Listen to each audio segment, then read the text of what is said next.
পাশেই ঝুঁকিপূর্ণ সেতু লেখা সাইনবোর্ড, তারপরও বিকল্প না থাকায় এর উপর দিয়েই চলছে যাত্রী এবং পণ্যবাহী হালকা ও ভারী যানবাহন।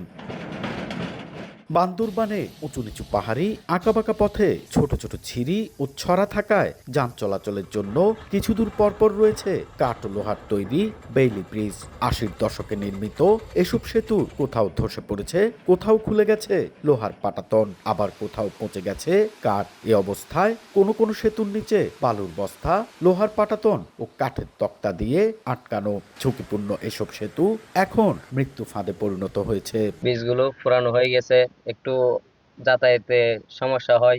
ব্রিজের নিচে যে পিলার গুলো দিছে ওইগুলো অনেক বছর হয়েছে, নরম হয়েছে, এখানে অনেক লোড গাড়ি চলাচল করে। প্রায় সময় দেখা যায় সংস্কার করে করে কোনো রকম ভাবে চলা যায়, বাট এটা একটা স্থায়ী সমাধান দরকার যাতে মানুষের জীবনের জানমালের ক্ষতি কম হয়। তবে সেতুগুলো মেরামতে পরিকল্পনার কথা জানায় সড়ক বিভাগ। শিগগিরই আরো 5টি সেতু পিএমপি প্রস্তাবনার মাধ্যমে বান্দরবান রাঙ্গামাটি সড়কে স্থায়ী সেতুতে রূপান্তর করা হবে।